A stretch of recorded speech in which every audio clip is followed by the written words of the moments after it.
Good evening, everybody. Today we are learning today's Rosh Chodesh Shvat, and we're going to start with seeing a video of the Rebbe about preventive medicine and about patient empowerment, and then we're going to learn a couple of letters of the Rebbe about surgery before Shabbos, like on Wednesday, Thursday, or Friday, especially on Friday, and then a letter about doing apparently an unnecessary procedure that has no harm. So we're going to start with the video. Your health? My health is good now. Yeah, thanks to your prayers and everything. I got so much blessing for the doctor to be healthy. It is against all these stuff. I got so much blessing to make healthy also your patients. After that, all patients will become healthy, then will be occupied by preventive medicine. Absolutely, that's the most important thing. Thank you very much. The Rebbe was very knowledgeable about many things, including medicine. I think he was ahead of his time in terms of understanding the real role of preventive medicine.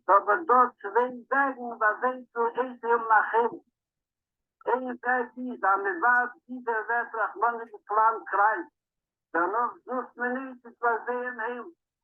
Kostet das größte Geld. Sie kostet Zeit dem Heim. Zeit Patient, Zeit übersein, das ist Apollinen, wo eine Hot zu tun mit Arinischen Chilas, Arinischen Chilas, man nicht mehr. Sie do a zweite, der Refuhe, der gebrochene Kosten, Kol HaMachla, Shastamtik, Mitzray, Grey, Yosim Alecho, He wrote me a letter, which we discussed, when doctors cure all the disease, then they'll have time to prevent disease. And I think that made a very important role on me. And I've always been a big believer in preventive medicine and the mind-body relationship, that you have to have the right spirit. God gave us the right and authority to heal, but that the patient had to also participate. As millechtgele bijstand hebben, want die zetten als een mens om niet werden klein, dat man in het plan doen wat met niet aan de richtige ging. Schieten er bederig had Ayosho, schieten bederig had Zedek waar ik het begon in Jono, beneden mij terecht, alle Jonen was komen bij deze, was kon komen, was kon brengen en komen bij deze. I was involved with my law partner in buying properties in Melbourne, and we bought 2 small properties, and we decided that we would sell them. And my wife and I decided that the profits that we made out of the sale, under the Rebbe's guidance, we would give to build a hospital for Jewish children in America, in probably Crown Heights, based on halacha. So I rang Rabbi Prinsky and said, we're coming to New York and we propose to give this money to be used for a Jewish hospital.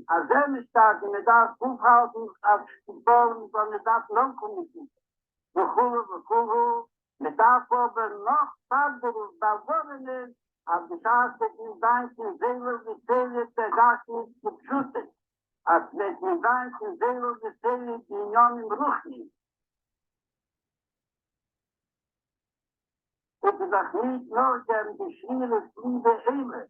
Maar vielen zich met de losse rampen in den derg.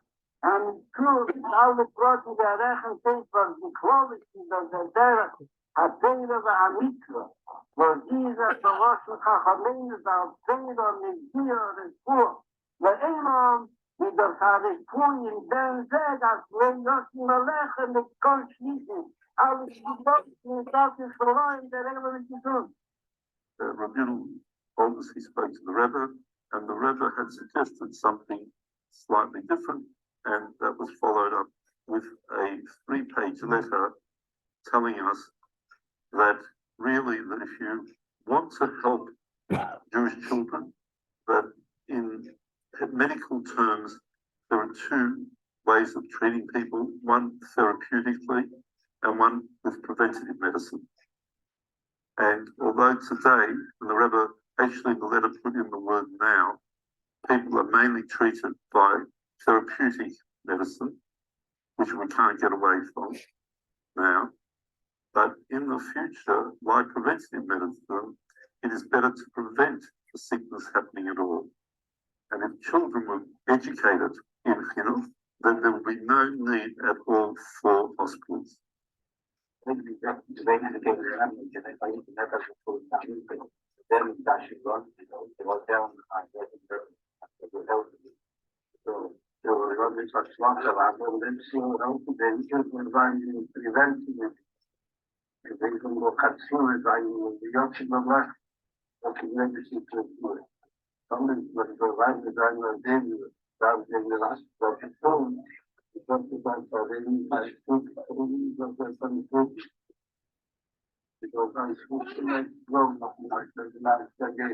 דיברנו על נושא גם כן מאוד מעניין, שהוא מתקשר למגמה שיש היום ברפואה, וזה נושא מקומו של האדם בבריאותו. אמר הרבי, נכון שיש רופאים, אבל הוא אמר משהו שהיום מתחילים לדבר על זה, שבאים ומנסים לשכנע את בני האדם, אל תתלה את יהבך ברופאים, אם אתה לא תדאג לבריאותך, אם אתה לא תקפיד לאכול נכון, להתאמן, לישון טוב, אתה תפגע בבריאותך.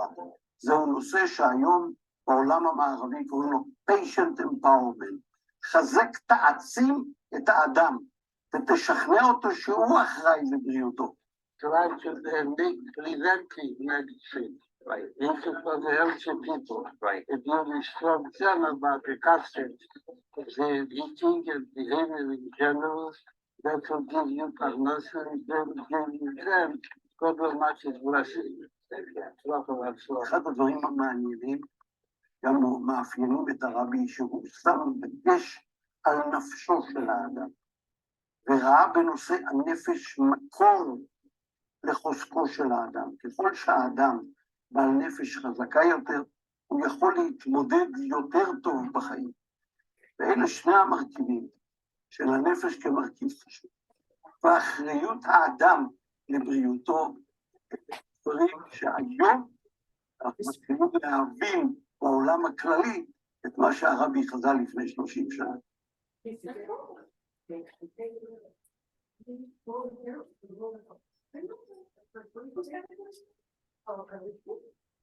Der Psag din Boron in Hilfes Blocken von dem Rambam, als Ayi darf ton kol hatol Bey, as kol Ami Vasorim und kol Hapsiyon, zu welcher konnte Griech, sollen sich finden wie der Rebischter will, in die Sheva Mitzvahs Bnei Neach, zu kol Hamistais mehen, wo sie doch Yishuv Shalom, lo Sheves Yitzoro, und in der Adgosche, wie der Rambam bringt dorten, als es understand, der Fall, was Azeh das angesagt der Ewigste. Nie der Fall, was das Adorische Besechel. Und gekommen, Lidei Achlot, als Azeh darf sich finden, und dieser Lehme Chachmeen, der Lehme Chassidi Israelom, wie die alle Gießes, was dort in Donnerland. Der Zivui ist, und das hat Zivui, die Schaas Matten Teile bei meinem mit Har Sinai, Amidav Zema, so Ami, Vasorim und Abse Ores, sollen sich finden, und jede Schäfer Mitzvah Bnei was Lechele Reiche das verbunden mit Ninja Maschol in Heper, und nicht es Rejeil, Chaim Bloi, was auf Druck darf der Chorm, und das ist von Tafkidim Orochi, von Amalchus. Das Miro shel Malchus in das Schele, und das bringt sich der Malchus nutzt zu sehen, also sein der Heker von der Skinyan, Haschole,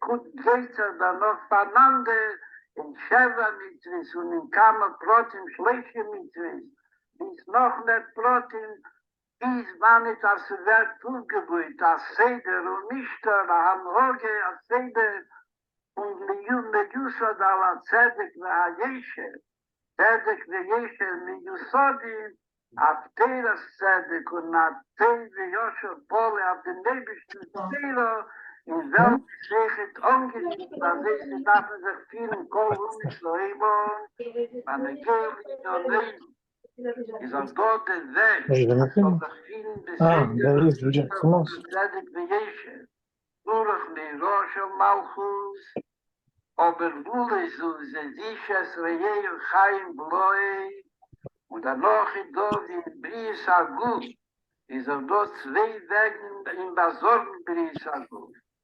Aber Schaas Rachmanel Islam Achele, und demut sucht man nach Refuhr und heilte Neis, dann noch in dort ein besserer Weg in der Bris Agut, in Bris Agut. Also sein wir lechatchile leisamti olech.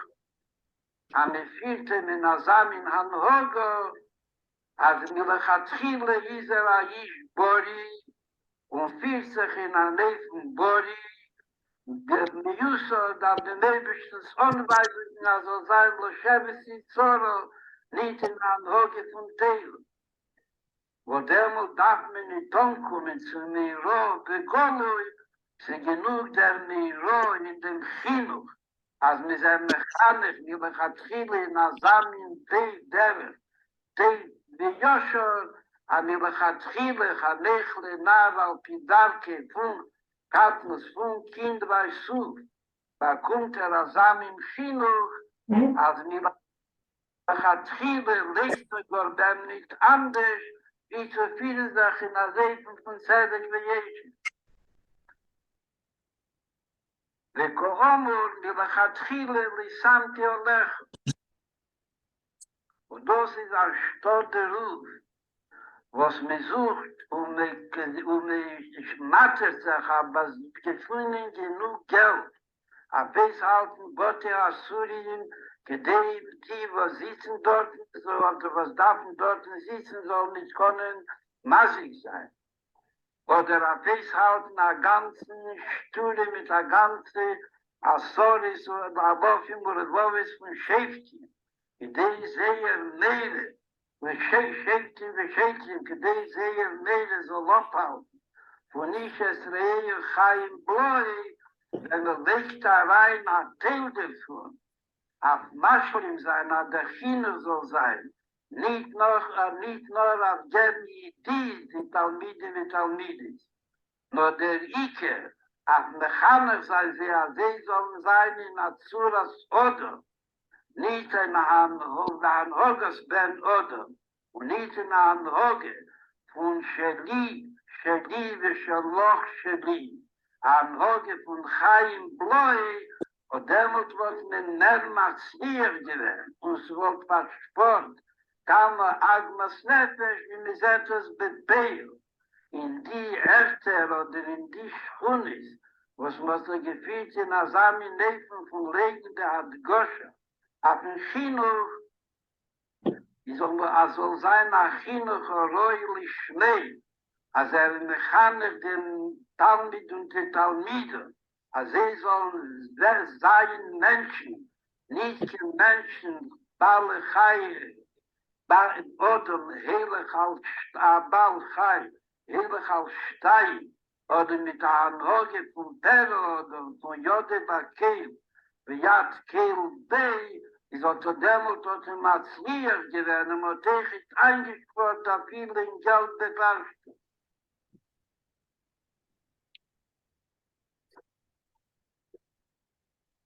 Your health? My health is good now. Thanks to your prayers and everything. Where'd you get? This is on Gem TV, gem.tv. So How did you find it? I searched preventive medicine. So we just watched a video of the Rebbe on preventive medicine. So basically to summarize those who joined a few minutes later, is that the Rebbe speaks about preventive is disciplining people to behave in a certain way. And medicine is just one example, because if we prevent medicine by eating properly, being relaxed, trusting in Hashem, sleeping well, and having an orderly life according to order, then disease doesn't come on the person. Okay, so I mean, yes, sometimes disease, can happen in accident, but the Rebbe speaks about in the general terms is that preventive medicine is the way of the future, as well as preventive behavior. Instead of putting money into creating jails and making a lot of policemen and officers and trying to discipline somebody who's already misbehaving, the best thing to do is to establish better schools and better education, that the society should not create criminals. There should not be criminals created and then need to be disciplined. Same thing is with health. If we need to teach, the job of the doctor is to teach people how to behave healthy and therefore prevent diseases altogether. And patient empowerment, the doctor to direct that the power is the free choice of the patient to take on eating properly and so forth, and not to rely on, if I get sick, I'll call the doctor. Right. And when there is a person who wanted to donate a lot of money to build a children's hospital, the Rebbe told him it's better if you put the money into children's education, because by educating them in the proper way, you will prevent disease. As we know, the disease there is a socioeconomic and behavioral aspect of disease. So people who are unfortunately lower amount of money and lower income and lower education, they have more disease, they have more problems. Okay, now we're gonna go and read a couple of letters of the Rebbe, very interesting letters. So I'm gonna first go to a letter talking about having a surgery on a Friday. Okay, so it's a fundamental letter. I mean, there are shorter letters from the Rebbe about this issue, but this letter really talks about it in details, and I want us to go through it. I think it's very important. Okay, let's start. There are many medical procedures, particularly surgical operations, which because of post-procedural recuperation and tests requires that a patient stay in the hospital after the actual procedure is completed. New report. It is customary in many countries, especially in the United States, to schedule such operations for Friday, and consequently, the recuperative period extends into Shabbos. There are, however, several halachic considerations which cast serious doubt on the permissibility of such procedures. We are not referring to emergency operation, for in cases of pikuach nefesh, when one life is in danger, Shabbos assumes secondary status. We are referring to those operations and procedures that are scheduled well in advance, meaning elective procedures. The following are some of the reasons why operations or other procedures warranting a hospital stay should not be scheduled for the second half of the week, meaning Wednesday, Thursday, Friday.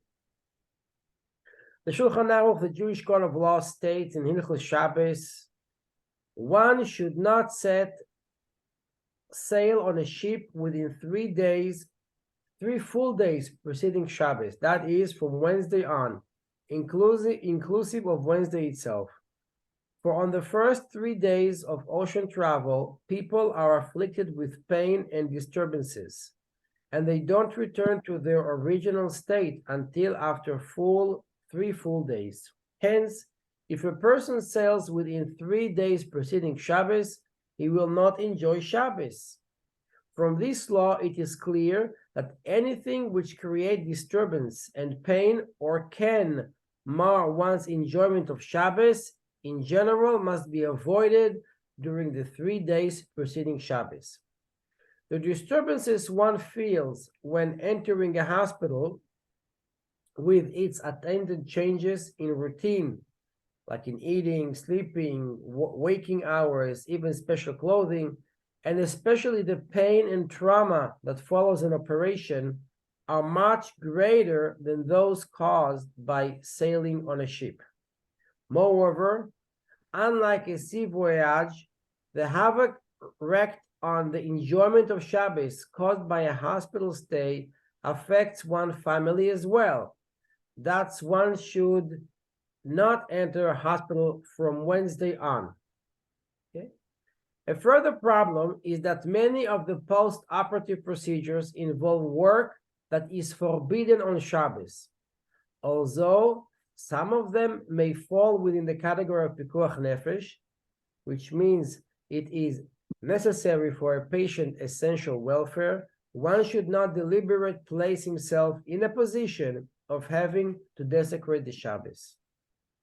In other words, one should not enter a hospital within 3 days of Shabbos, knowing it will entail desecrating the Shabbos. This principle, even if the forbidden tasks are performed by a non-Jew, the gravity of this situation is further compounded in cities where many of the hospital personnel may be Jewish, like New York and Boston, and when the test needs the assistance of the patient. Furthermore, even in many post-operative cases, the tests are not in the category of pikuach nefesh and must be deferred until after Shabbos. A Jewish patient must then insist of having such tests performed after Shabbos. But immediately following an operation, a patient does not usually have the requisite strength to refuse his doctor and insist on deferring the tests.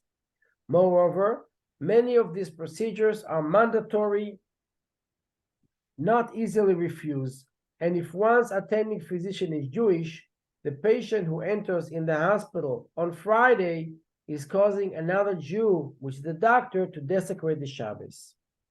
All these factors lead to a conclusion that it is completely prohibited to arrange for a hospital procedure on Friday or even Thursday or Wednesday.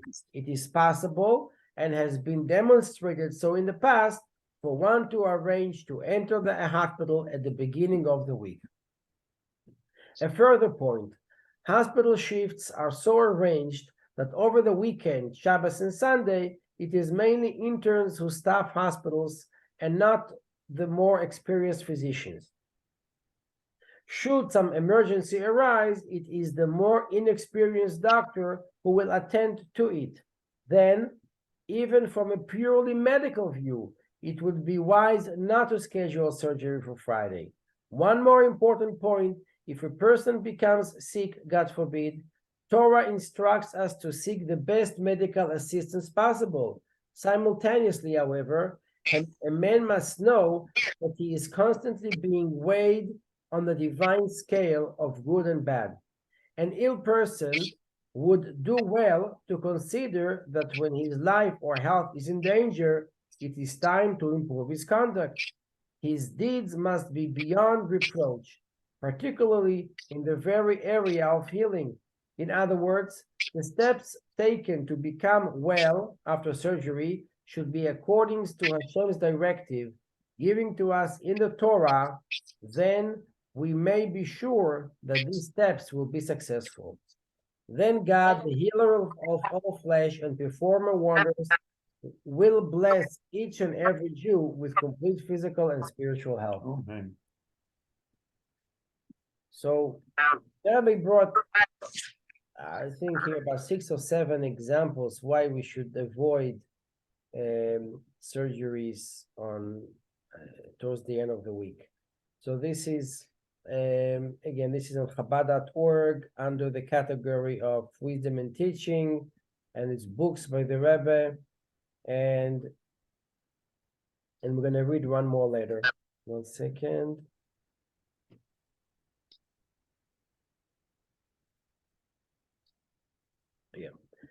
Avoiding tests that will be of no value even if they are relatively benign. I received your special delivery letter in which you describe your daughter's typical visit to the doctor, and the doctor suggested a variety of tests in order to ascertain which category she belongs to, and you describe the various categories. From the tenor of your writing, it would seem that the doctor caused you to be heavy-hearted, and you ask my opinion about your daughter having these tests. In my opinion, I don't see how the test results, whatever they will show, will in any way affect your daughter's development, since they will be of no value.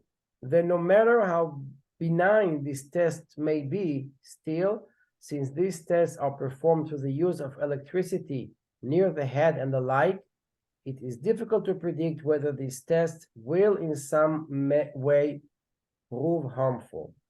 Such tests are to be taken only absolutely necessary, particularly since these tests are not yet proven benefit, as it is only a few years since these tests have been developed and doctors are still half in the dark about them. You should also take into consideration that you yourself observed that the doctor's diagnosis about your daughters was flawed, and a greater degree of improvement has taken place than they originally thought possible. Surely this degree of improvement will continue in the future as well. I therefore see no reason why you should lose money and put any undue strain on yourself with regard to tests that will provide no benefit and that will, at best, cause no harm. So these are the two letters and the two videos we saw today. I'm gonna stop sharing so we can go group together and see if anybody has any comments or any questions. I have a question going back, linking the 2 weeks. I have people in the house, so if the Rebbe is now giving poskening on what the doctor is saying is not good, and last week you say you listen to the Rebbe or the doctor, how do you integrate the two of them here? Meaning he's saying, well, he looked at it and he decided that, he's the Rebbe.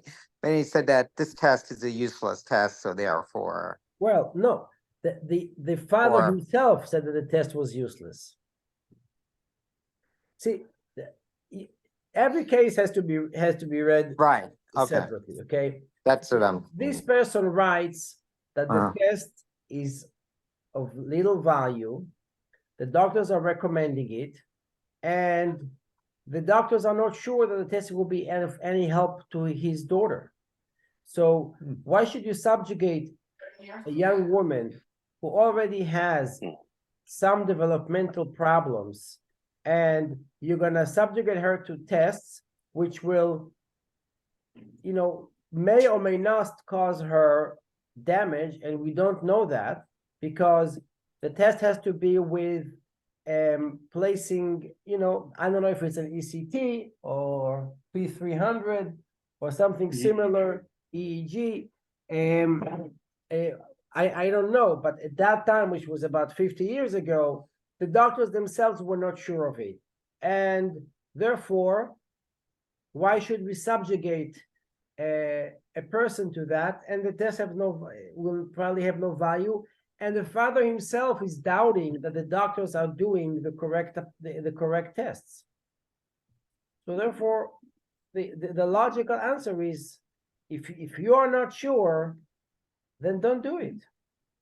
He's actually enforcing the father that your logic is true. You have very good logic, and therefore I think that you should not perform the tests. He was just reinforcing the father's opinion. Did the Rebbe talk to the doctors? In this case, did the Rebbe talk to doctors, or is it based secondhand on what the father is saying? Meaning that he could be a bias. Yeah, commonly the Rebbe, not commonly, but sometimes the Rebbe did speak with the doctors. Okay. He was not shy to speak with the doctors. No. And if there was a question, the Rebbe was very consistent in recommending strongly to get 3 opinions, not just one. So I think to summarize today's lecture, so preventive medicine, emphasize, take your time to teach patients preventive medicine, empower them to say that their health is in their hands, and therefore they should take an active participation, not just to be passive and just take a medicine and think everything will be fine, but to empower the patient, as well as to realize that since Hashem is the healer, then if Hashem say not to endanger yourself, not to take surgery on Friday, which will, for several reasons, can be harmful for you, either because the staffing in the hospital is less on a Shabbos and Sunday, either it's interns who are not experienced, either because it can be Chilul Shabbos to you or to your family or to the doctors or to the nurses. So from all perspective, it is not advisable. And I think that Did he say anything? Did he say anything about July 1st? the residents, I don't know at that time when it starts. He goes, I don't think you should go in July 1st. That's right. Or July, any Wednesday, Thursday, Friday, or July 1st. Okay, thank you, everybody. Okay. Shabbos, thank you. Shabbos, Shabbat Shalom. Thank you. Bye-bye. Shabbos. Good job. Thank you. Good job. We should all increase in acts of goodness and kindness to this time of the war we are at. Right.